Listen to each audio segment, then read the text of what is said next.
ओम नमो भगवते वासुदेवाय। क्रोधी स्वभाव के परम तेजस्वी दुर्वासा मुनि ने अपने मन में गंभीर विचार करके उस अनाथ ऋषि कन्या को उसके दुखों से मुक्ति पाने का क्या हितकारी उपाय बताया। व्यास जी के शिष्य सूत जी महाराज बोले, हे शौनकादि ऋषियों, देव ऋषि नारद जी का यह अत्यंत गुड़ प्रेषण सुनकर साक्षात भगवान श्री नारायण जी मंद मंद मुस्कुराए और बोले, हे नारद सुनो, मेधावी ऋषि की रूपवती पुत्री का असीम और दारुण दुख दूर करने के लिए कृपालु मुनि दुर्वासा ने जो परम गोपनीय और गुप्त उपाय कहा था, वह मैं तुम्हें पूरे विस्तार के साथ कहता हूँ। मुनि दुर्वासा ने उस विलाप करती हुई कन्या के सिर पर स्नेहमयी हाथ रखा और संतावना देते हुए बोले, हे सुंदरी, रोना बंद करो। एक अत्यंत गोपनीय, सर्व सिद्धि प्रदायक और महापुण्यकारी गुप्त उपाय मैं तुझसे कहता हूँ। वैसे तो यह रहस्य साधारण मनुष्य से कहने योग्य नहीं है, परंतु तेरी यह दीनहीन और अनाथ दशा देखकर मेरा हृदय पिघल गया है। इसीलिए मैं इसे विस्तार पूर्वक ना कहकर संक्षेप में मुख्य बात समझाता हूँ। हे शुभांगी, इस चालू मास से जो तीसरा महीना आगे आएगा, वह शास्त्रों में पुरुषोत्तम मास, जिसे लोग मल मास या अधिक मास भी कहते हैं, के नाम से विख्यात है।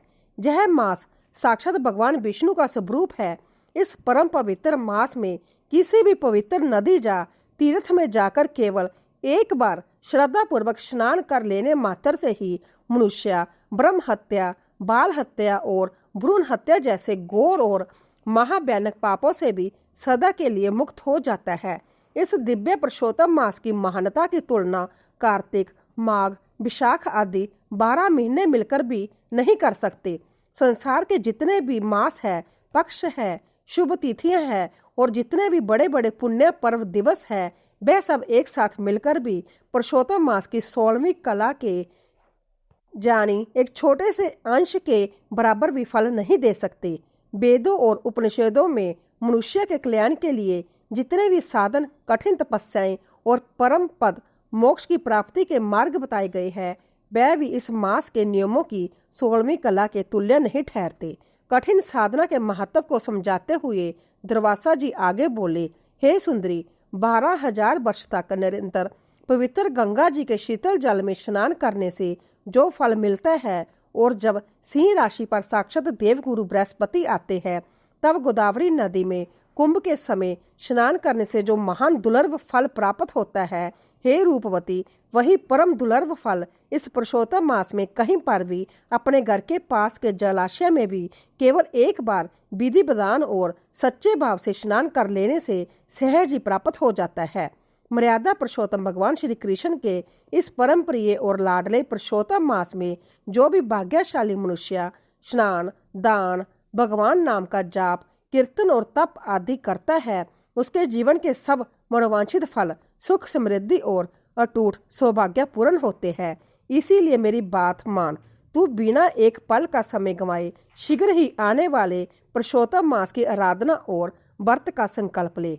मैंने संभव अपने जीवन में इस मास की उत्तम आराधना, दिव्य स्नान और षोडोपचार पूजन किया है, जिसके महापुण्य के प्रभाव से मेरा एक बहुत बड़ा और भयंकर प्राण संकट टल गया था। ऋषि कन्या विस्मय से आंखें फाड़कर सुनने लगी। तब दुर्वासा जी ने अपनी कथा को विस्तार देते हुए कहा, हे कन्या, यह एक ऐतिहासिक सत्य घटना है। एक समय की बात है, राजा अम्बरीश के एक कृत्य पर मुझे अत्यधिक क्रोध आ गया था। मैंने अपने तीव्र क्रोध के वशीभूत होकर उस परम भागवत राजा अम्बरीश को उसी क्षण जीवित भस्म करने के लिए कृत्य नाम की एक अत्यंत भयंकर अग्नि उगलती हुई राक्षसी उत्पन्न की थी। जब उस राक्षसी ने राजा पर आक्रमण किया, तब भक्तों की रक्षा लिए सदा तत्पर रहने वाले भगवान श्री हरि विष्णु ने अपने भक्त की पुकार सुनी और अपना साक्षात तेजोमय सूर्य के समान जलता हुआ सुदर्शन चक्र मेरी ओर मुझे भस्म करने के लिए भेज दिया। सुदर्शन चक्र के भय से मेरा अहंकार चूर चूर हो गया। मैं अपनी जान बचाने के लिए तीनों लोकों में स्वर्ग, पताल और ब्रह्मा लोक तक भागा, परंतु उस काल चक्र से मेरी रक्षा करने वाला कोई देव या दानव ना मिला। परंतु उस काल चक्कर से मेरी रक्षा करने वाला कोई देव या दानव ना मिला। अंत में व्याकुल होकर जब मैं मृत्यु के मुख में था, तब मेरे द्वारा पूर्व काल में किए गए पुरुषोत्तम मास के परम पवित्र व्रत और भक्ति पूर्ण आराधना का महापुण्य आड़े आ गया। उस पुण्य के प्रभाव के कारण भगवान का वह अमोघ सुदर्शन चक्कर बिना मुझे कोई हानि पहुंचाए शांत होकर संभवतः ही बैकुंठ लौट गया।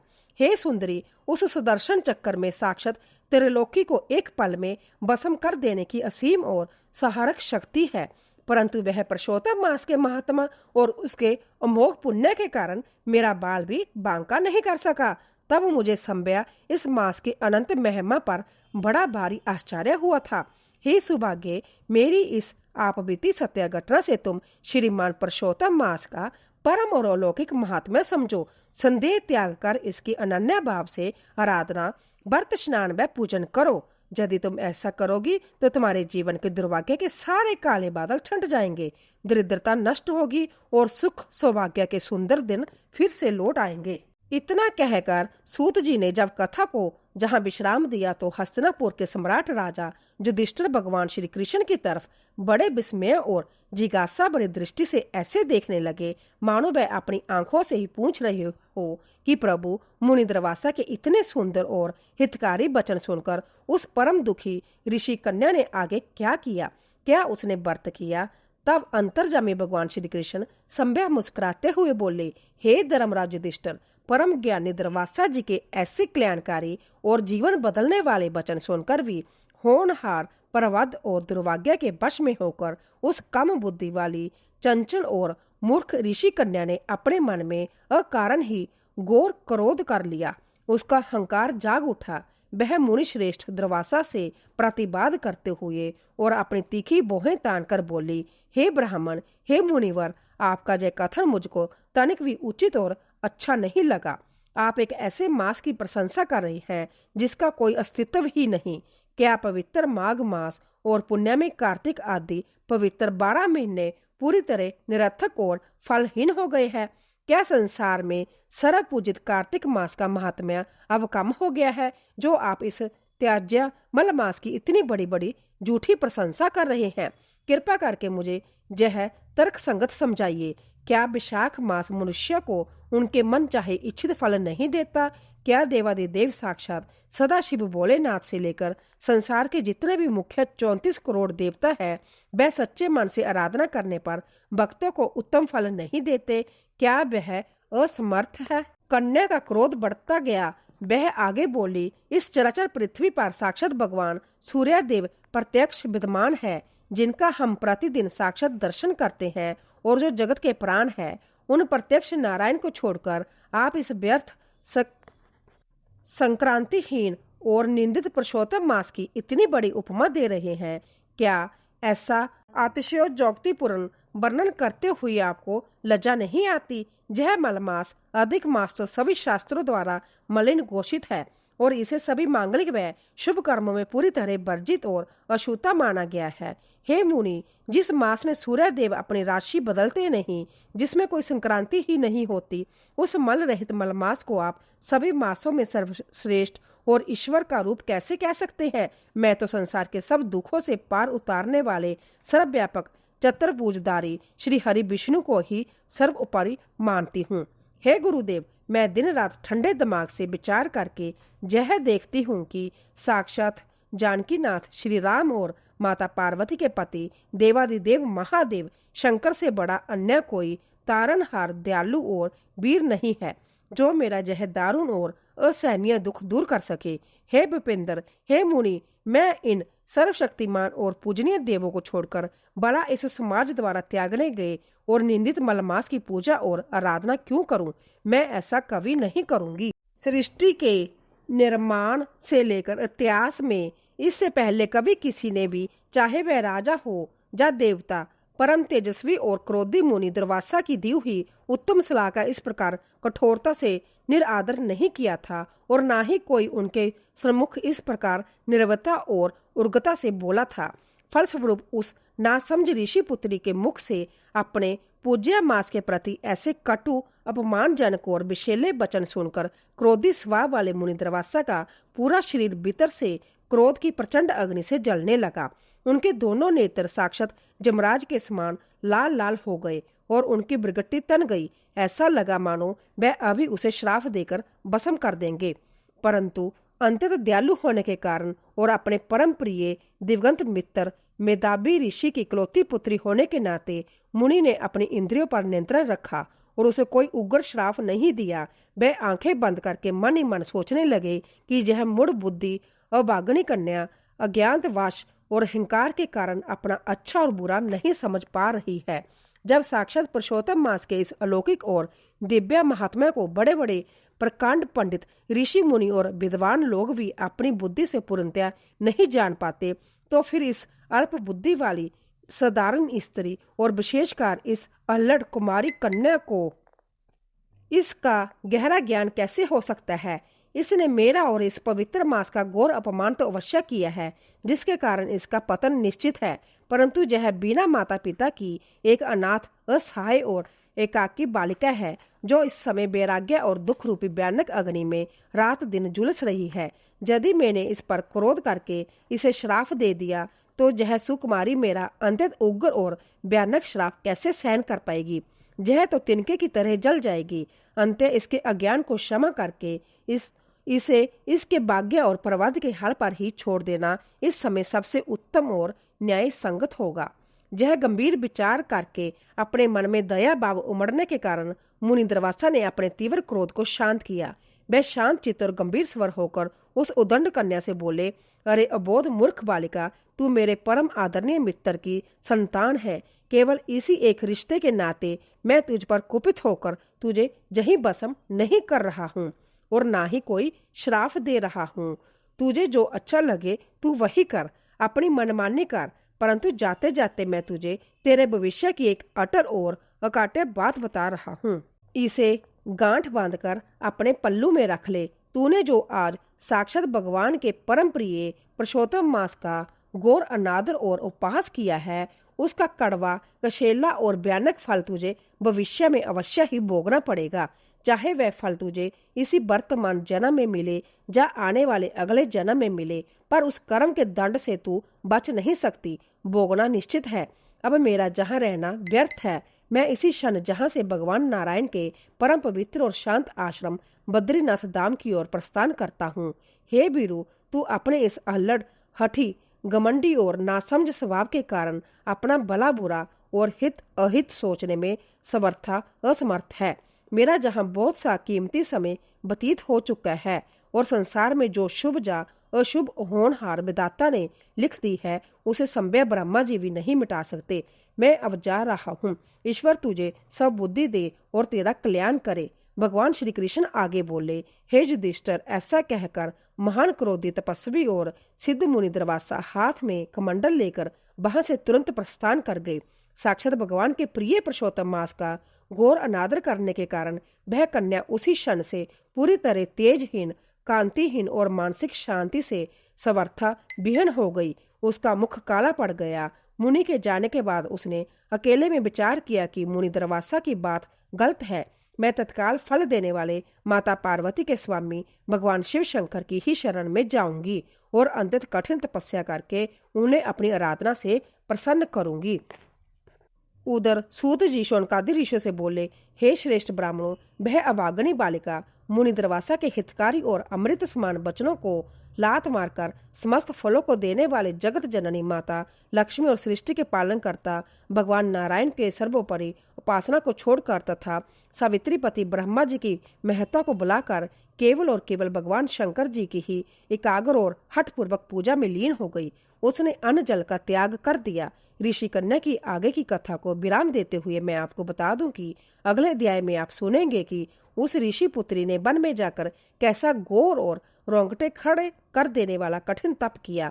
और अंत में भगवान शिव ने उसकी भक्ति से प्रसन्न होकर प्रकट होकर उसे किस प्रकार एक के बजाय पंचपति 5 पतियों के प्राप्त होने का अनोखा और अकल्पनीय वरदान दिया, जो वरदान आगे चलकर महाभारत काल में राजा द्रौपदी की पुत्री द्रौपदी के रूप में फलीभूत हुआ। श्रीमद् भागवत गीता पंचम अध्याय महात्म्य विस्तार पूर्वक।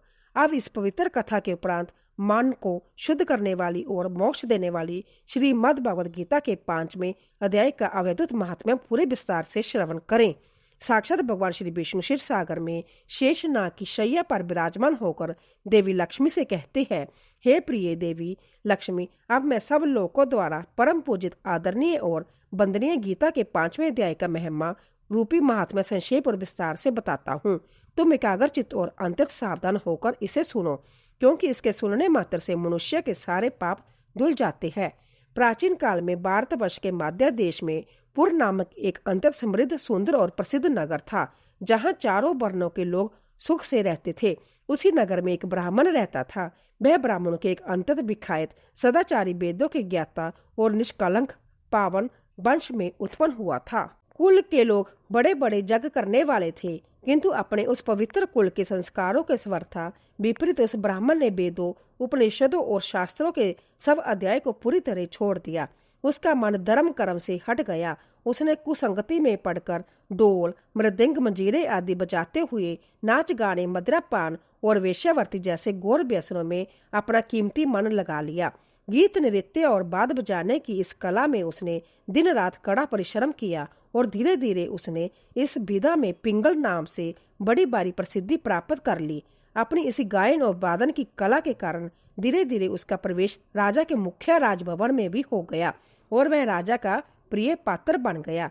राजा दरबार में ऊंचा स्थान और धन मिलने से पिंगल का अहंकार आकाश छूने लगा। वह पूरी तरह और श्रृंखल, अधर्मी और मदमत हो गया। वह एकांत का लाभ उठाकर राजा के कान भरने लगा और दरबार के दूसरे भले और सीधे साधे लोगों के झूठे दोष बता बताकर उन्हें राजा की नजरों में गिराने लगा और संभव धन बटोरने लगा।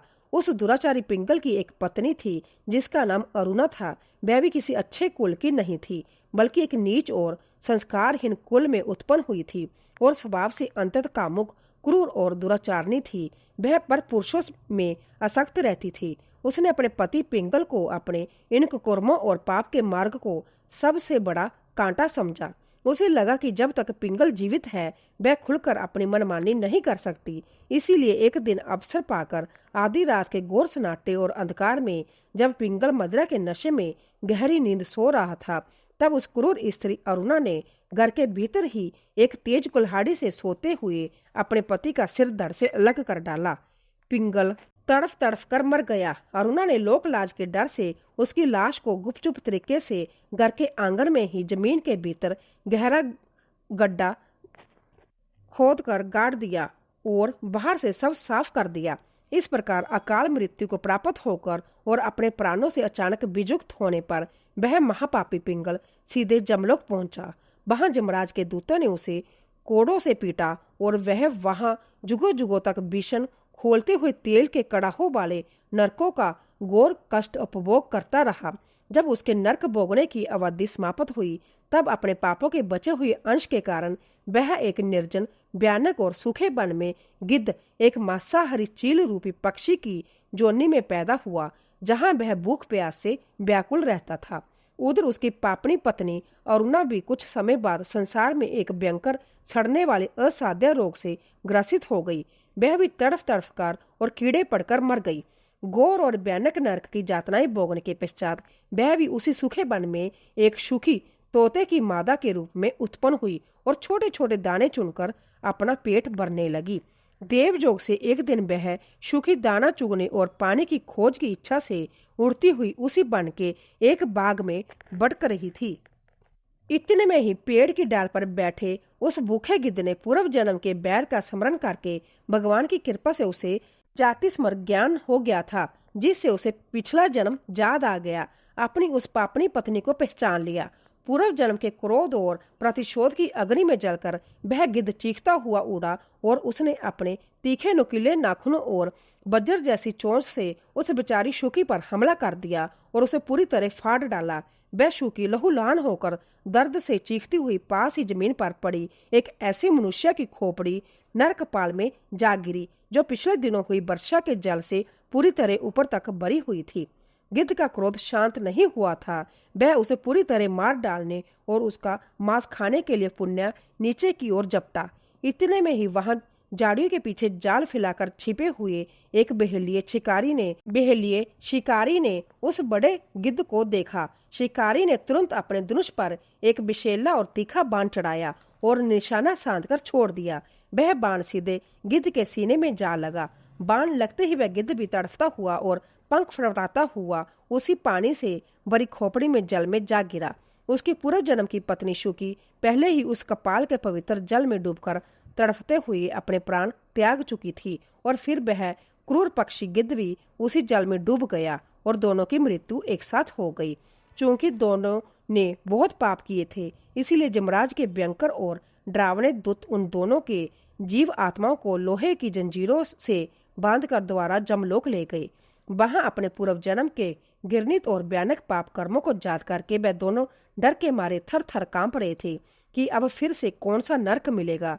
तदंतर जब न्यायकारी और धर्मराज यमराज ने चित्रगुप्त के कर्मों के बही खाते के माध्यम से उनके जीवन के अंतिम क्षणों पर दृष्टिपात किया, तब उन्हें एक महान और विस्मयकारी सत्य मालूम हुआ। यमराज ने देखा कि मृत्यु के समय अकस्मात एक परम पवित्र खोपड़ी में संचित जल में स्नान करने और डूबने से इन दोनों के जन्म जन्मांतर के समस्त संचित पाप पूरी तरह भस्म हो चुके हैं, वह निष्पाप हो चुके हैं। तब यमराज ने अपने दूतों को आदेश दिया कि इन्हें मुक्त करो और इन्हें आदर पूर्वक इनकी इच्छा के अनुसार उत्तम स्वर्ग लोकों में जाने की आज्ञा दो।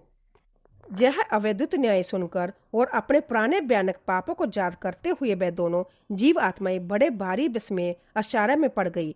उन्होंने पास जाकर न्याय के देवता धर्मराज यमराज के चरणों में साष्टांग दंडवत प्रणाम किया और हाथ जोड़कर रूंधे कंठ से पूछने लगे, हे प्रभु, हे त्रिकालदर्शी भगवान, हम दोनों ने मनुष्य जन्म में अंततः घृणित, क्रूर, विश्वासघाती और नीच पापों का संचय किया था, जिसके कारण हमें शाश्वत नरक मिलना चाहिए था। फिर हमें इस घोर नरक के बजाय साक्षात देवताओं के मनोवांछित देवलोकों में और स्वर्ग में भेजने का क्या गुप्त कारण है? कृपा करके हमारे इस महान संदेह को दूर कीजिए, हम आपकी शरण में हैं। तब यमराज ने मुस्कुराते हुए बड़े ही शांत स्वर में कहा, हे जीवात्माओं, सुनो। उस भयानक वन में जहाँ तुम दोनों के पक्षी जोड़ने में मृत्यु हुई, वहाँ पूर्व काल में साक्षात पतित पावनी गंगा के किनारे बत नाम के एक परम ज्ञानी सिद्ध ब्रह्मनिष्ठ महात्मा रहते थे। वह संसार की मोह माया से सर्वथा दूर, एकांत सेवी, ममता से रहित, परम शांत, विरक्त और संसार के छोटे से छोटे प्राणी से भी कभी द्वेष न रखने वाले साक्षात चलते फिरते नारायण थे। प्रतिदिन सुबह शाम श्रीमद् भागवत गीता के 5वें अध्याय का पूर्ण श्रद्धा पूर्वक पाठ और जप करना उनका नित्य का अटूट नियम था। गीता के इस 5वें अध्याय में वह लौकिक शक्ति है कि इसका केवल श्रवण कर लेने मात्र से ही बड़े से बड़ा महापापी पुरुष भी निष्पाप होकर सनातन ब्रह्म का परम ज्ञान प्राप्त कर लेता है।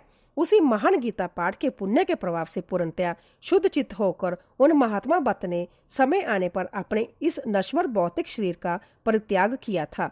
निरंतर गीता के पवित्र पाठ से जिनका पूरा शरीर साक्षात तीर्थ रूप गंगा जल के समान निर्मल और पूजनीय हो गया था और जो पूर्ण आत्मज्ञान प्राप्त कर चुके थे, उनकी दिव्य महात्मा की उस खोपड़ी कपाल में संचित जल का स्पर्श पाने मात्र से और अंतिम समय में उसमें डूबने से तुम दोनों के करोड़ों जन्मों के पाप तत्काल नष्ट हो गए और तुम पूरी तरह पवित्र हो गए। अंत अब तुम दोनों पशु पक्षी की इस नीच जोड़ने और नरक के कष्टों से सदा के लिए मुक्त होकर मनोवांछित उत्तम देवलोक और बैकुंठ को जाओ।